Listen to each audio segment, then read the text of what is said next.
Bueno, uno de los temas que siempre nos ha preocupado en el programa, ustedes, los oyentes que lo siguen, saben que es un tema que seguimos desde hace mucho tiempo, que tenemos un columnista fijo en este tema, pero que a veces consultamos a otra gente para que nos pueda eh, decir un poco qué está pasando realmente hoy con los jubilados. El tema es ese, los jubilados.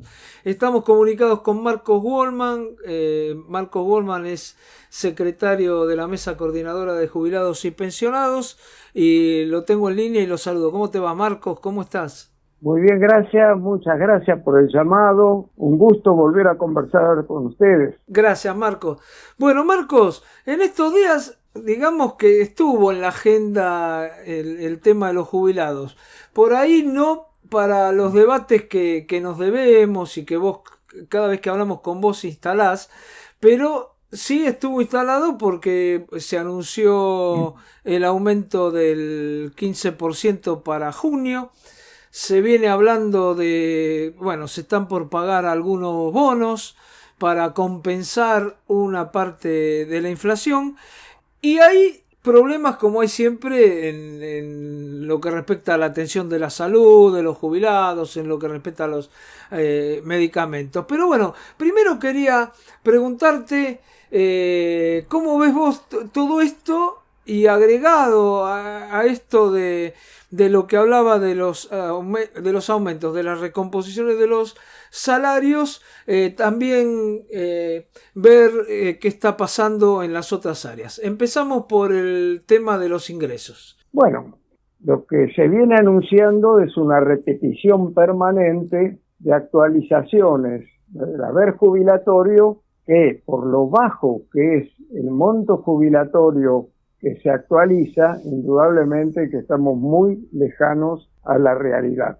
El tema que acá aparece como primer elemento en el programa, ustedes lo vienen diciendo permanentemente, es lo siguiente: la canasta básica de un adulto mayor que elabora la Defensoría del Pueblo de la Tercera Edad de la Ciudad de Buenos Aires, que encabeza Eugenio Semino y que permanentemente está informando a este programa, es a principio de abril 97.238 pesos.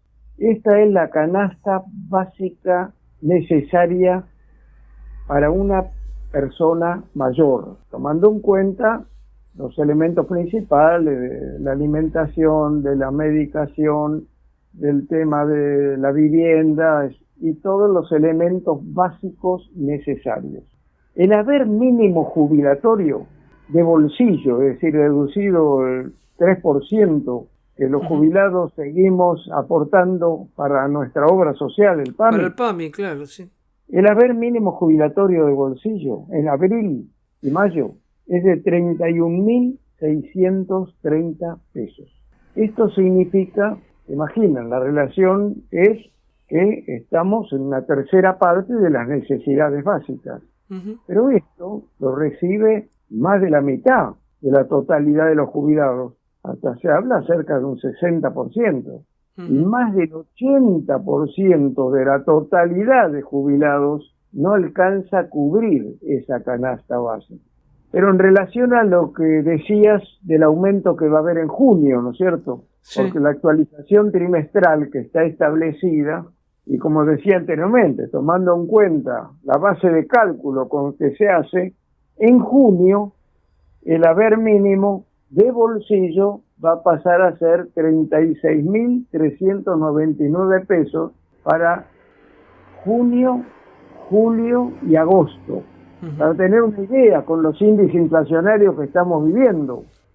Junio, julio y agosto, 36.399. Y de esta manera se actualizan los demás niveles, pero seguimos entre ya más del 80-85% no alcanza a cubrir la canasta básica.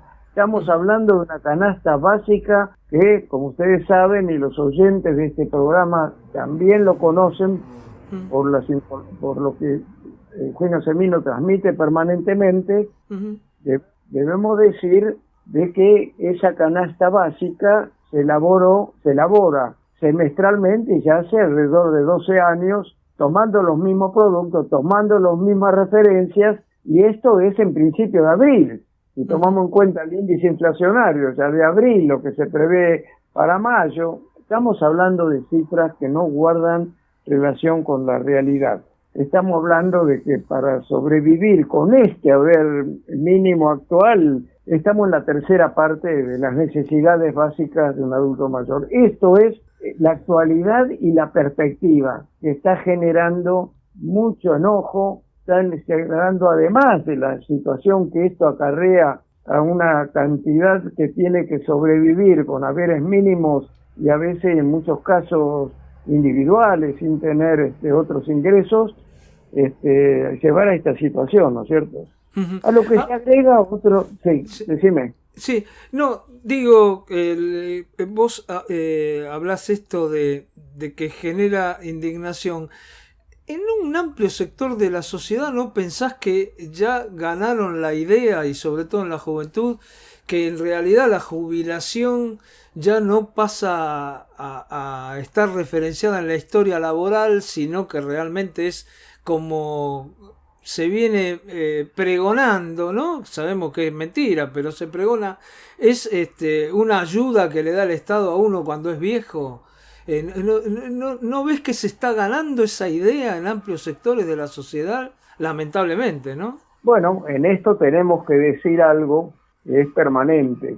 En toda la mecánica que se utiliza para poner en funcionamiento este sistema que estamos viviendo en todos los órdenes, en el orden salarial, en el orden de la desocupación, de la precarización, en el orden de la pobreza actual, en el orden de sobre todo, elemento tan trascendente que es el vínculo que se establece con el Fondo Monetario Internacional para el pago de esta ilegal, fraudulenta, deuda externa que, como venimos denunciando, no tiene que ver con una realidad de nuestro país, sino que tiene que ver con una dependencia permanente que tenemos de los organismos internacionales, y que esto justamente involucra una labor ideológica en el sentido que vos estás planteando.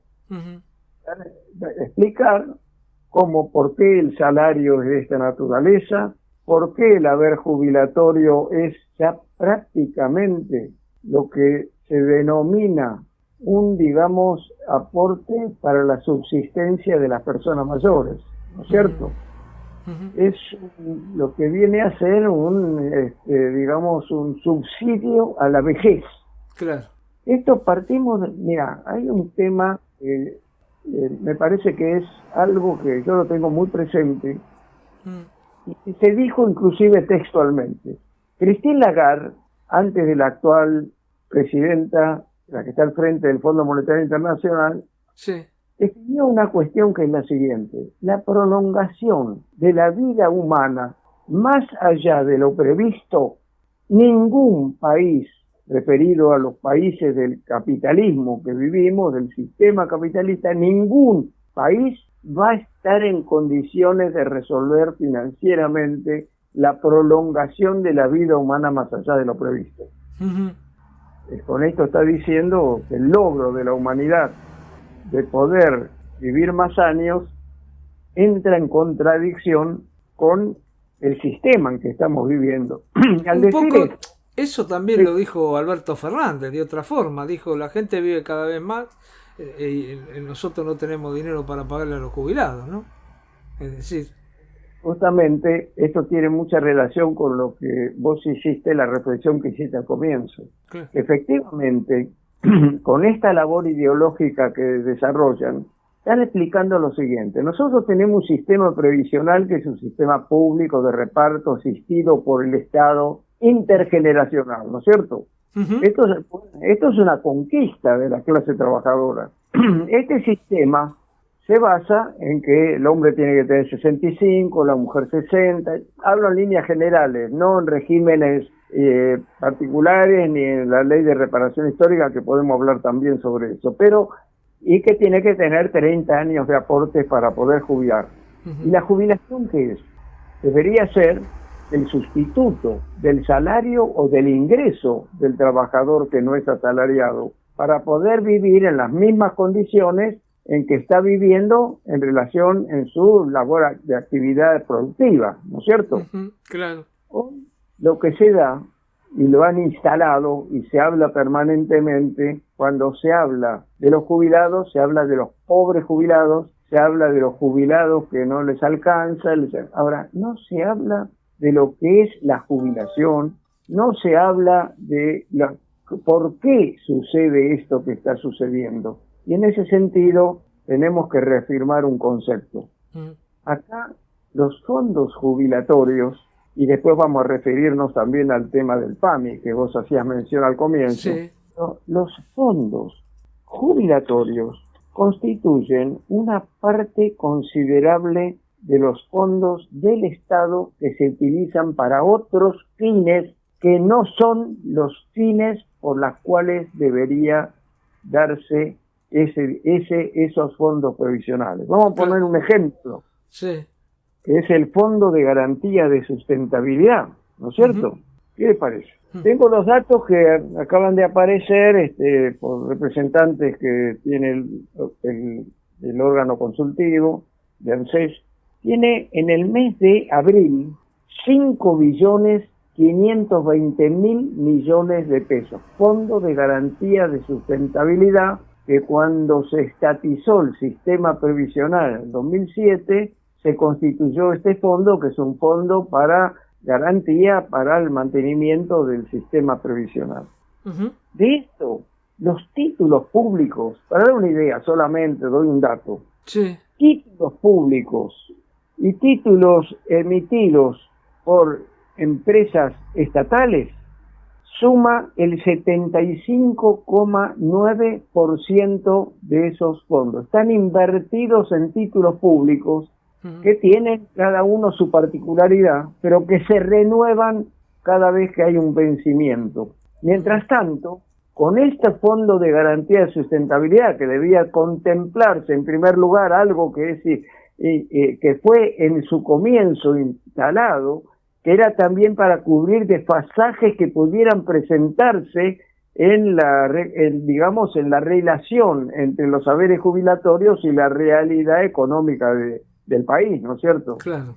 Entonces, son fondos que se utilizan para otros fines, es decir, que se utiliza ese dinero, por supuesto, pero que esto ¿por qué ocurre? Y acá viene el tema que nosotros venimos planteando recurrentemente. Acá tenemos que el Estado, al estatizar el sistema previsional, lo que no hizo es de qué manera los aportistas del sistema previsional, que son los trabajadores, el 11% del salario son los trabajadores en todos los órdenes, los trabajadores que no están en relación de dependencia, los profesionales, los que pagan como autónomos, los aportes patronales y también los aportes del Estado. Acá, ¿qué fue ocurriendo? Disminución de los aportes patronales por todo el tema pandemia, pero además con sus, consecuencias en el sistema previsional, ¿no? No fue cubierto con otros ingresos. También la disminución de las contribuciones patronales del Estado, los aportes del Estado. El único aporte del Estado es el IVA, el cual se deduce el 11% del IVA, que además es lo que pagamos todos y seguimos pagando, el 21% y todo lo que cubre el IVA, para las compras cotidianas. Es decir, acá se produce una situación de desfinanciamiento del sistema provisional. Cuando se dice que no hay fondos, que no va a haber fondos, que hay desequilibrios, lo que no se está diciendo es la causa, que es la forma ideológica que hoy se desarrollan las ideas. Se da una idea, pero no se analiza la causa. ¿Y la causa dónde está? Hoy tenemos una situación donde la población económicamente activa del país es el último dato que tenemos, 46,9% de los 45 millones de personas que habitamos este país. O sea, estamos hablando de que son 21.105.000 la población económicamente activa. ¿Saben cuánto está registrado de esto? Dato último, que hay que verificarlo bien, 59,3%, 12 millones y medio están registrados. Pero ustedes fíjense una cosa, 7.700.000 no están registrados y 1.670.000 están desocupados. O sea, que aportantes son alrededor del 55% de todos los que están en condiciones de recibir ingresos, ¿no es cierto?, a través, digamos, de las relaciones de trabajo, ¿no es cierto? Uh-huh. Y el 45%, más del 45%, no aporta al sistema previsional, porque están precarizados, están desocupados y agreguémosle la subocupación que no está en este dato. Uh-huh. Con todo esto quiero decir que mientras se mantenga este sistema de precarización laboral, de trabajo no registrado, que es lo que hoy está ocurriendo aquí en el mundo, que es además la forma en que se desarrolla este sistema mundial, es indudable, con los grados de desocupación, de subocupación, de que el sistema se desfinancia. Claro. Es decir, no hay los ingresos necesarios para poder aportar. ¿Y esto qué nos hace recordar? La década menemista. ¿Qué es lo que se decidió en la década menemista cuando se crearon las AFJP? Yo a todos les digo que vuelvan a leer el discurso de Parrilli, que estaba al frente del bloque mayoritario, para fundamentar en ese momento por qué era necesario las administradoras de fondos de pensión, que es el sistema privado. Claro. Y lo fundamentó tal cual, lo que estoy diciendo. No hay ninguna garantía de que se pueda resolver el problema del pago regular de las jubilaciones. En adelante, con la privatización del sistema, con las empresas financieras, bancarias, cada uno va a recibir de acuerdo a lo que aporta, ¿no es cierto? Nos hace recordar esa época y no vemos tanta distancia en el análisis de lo que se hizo y de lo que está ocurriendo ahora, y sobre todo con estos acuerdos trimestrales con el Fondo Monetario de Control, cuando sabemos que la parte dedicada a seguridad social es la parte más importante, más de la mitad de todo lo que se gasta en el presupuesto nacional. Claro. Y de esto la parte fundamental va al sistema previsional. ¿Dónde van a hacer los ajustes? Los ajustes lo van a hacer lo que consideran gasto. Hoy están considerados gasto la jubilación. Está muy claro. Está muy claro. Ahora, a mí me parece que todo esto, y va al comienzo de esto, y un poco para cerrar, porque quiero no dejar de hablar un poco sobre la obra social, sobre el PAMI, pero a mí me parece que incentivan a la gente a que no aporte. Los chicos jóvenes hoy, vos le decís, mirá, yo te pago un salario en blanco y tenés que aportar el 20%, que es lo que se aporta, y te doy el salario con el 20%, y los pibes dicen, sí, total, me voy a terminar jubilando con la mínima. Y aparte porque está esta idea también de que, bueno, después viene, por ejemplo, no aportan, las moratorias también se pagan desde el ANSES. Es decir, todas las ayudas que uno cree que hay que hacer, porque está muy bien que se atienda a la gente que no aportó, a la vejez y todo, pero se tendrían que hacer de las arcas del Estado, no del ANSES, ¿no? Me parece. Totalmente, porque acá hay que tomar en cuenta que esto es una responsabilidad del Estado. Que haya trabajo no registrado, ¿de quién es la responsabilidad? ¿Del Estado? Claro. No hay leyes que establecen la relación de lo que es el trabajador en una relación de dependencia. Claro. Hay además paritarias, hay sueldos, hay gremios, pero esto no se toma en cuenta y esto es una responsabilidad del Estado. Ahora, cuando se quieren cubrir estas deficiencias, porque acá vamos a tomar en cuenta una cosa, con esta forma de relación laboral precarizada, no registrada o de desocupados, la jubilación, ¿cómo va a ser? Lo que estableció el macrismo con la ley de reparación histórica. Todo aquel que cumpla 65 años, sea argentino con residencia, la que establece la ley para recibir una jubilación, y le aumentó 5 años a la mujer, que también tiene que tener 65 años, si no tiene los 30 años de aporte, y aún con todas las modificaciones que han hecho, los agregados, con la cantidad de hijos y todo lo que pueda sumar, si no tiene los 30 años de aporte, tiene que esperar los 65 años, o sea, 5 años más para jubilarse, para recibir el 80% de ese haber mínimo jubilatorio que mencionabas anteriormente. Claro, claro. Esta es la realidad que hoy la va a transitar la inmensa mayoría de los que se van a jubilar.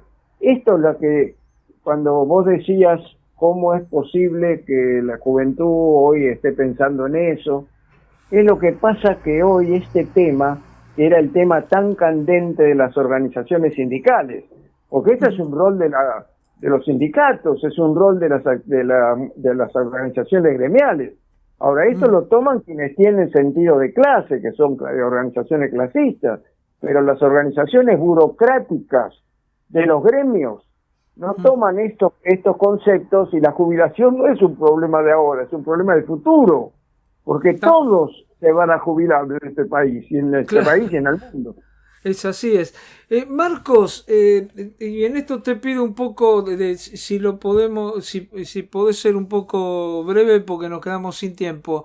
Un pantallazo sobre el PAMI. ¿Qué está pasando con la obra social? Porque uno también dice, bueno, podría decir, bueno, pero mira, los jubilados no ganan bien, pero tienen una obra social que funciona, qué sé yo, los remedios son gratis todos, en serio, todos, no algunos. ¿Cómo lo estás viendo vos el tema de la obra social del PAMI?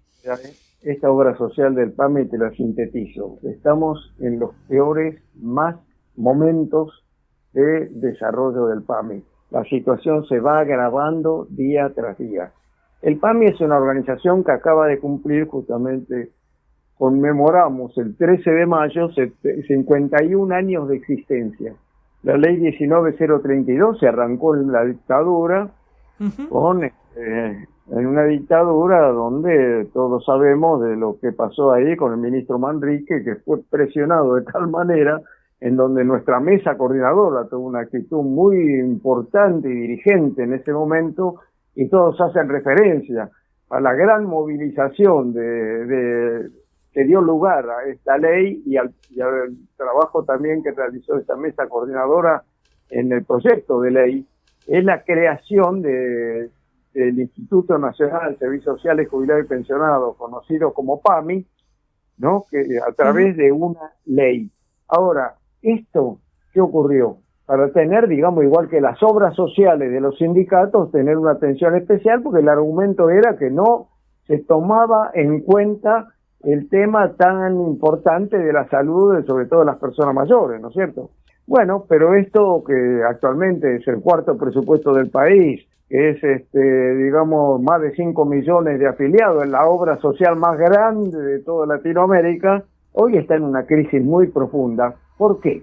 Porque así como hablábamos antes de ANSES, que es el Estado que maneja el ANSES a través del ministerio, en el cual elige las autoridades arbitrariamente, lo mismo está pasando con el PAMI. El PAMI lo intervinieron, prácticamente está intervenido la mayor parte de su existencia por el Poder Ejecutivo de turno, ¿no es cierto? Y esto es manejado arbitrariamente con los títulos de directores cuando son interventores.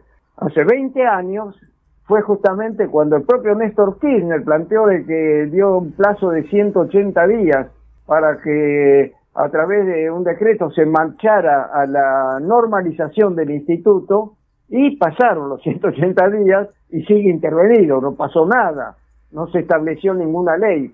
Por eso, acá el tema es el siguiente: esto no puede seguir así, no puede seguir la intervención, no se puede hacer de esto un ámbito político partidario para incorporar, digamos, gente que no es por el vínculo que tiene con la carrera que se debe desarrollar dentro de una obra social de esta envergadura, y que por lo tanto esto es utilizado, digamos, para otros aspectos y utilización del dinero. Imagínense el cuarto presupuesto del país, lo que esto significa. Nosotros, te aclaro, tenemos los proyectos de ley que estamos actualizándolos ya para volverlos a hacer acá una gran campaña de movilizaciones, de firmas, como la hemos hecho en otro momento.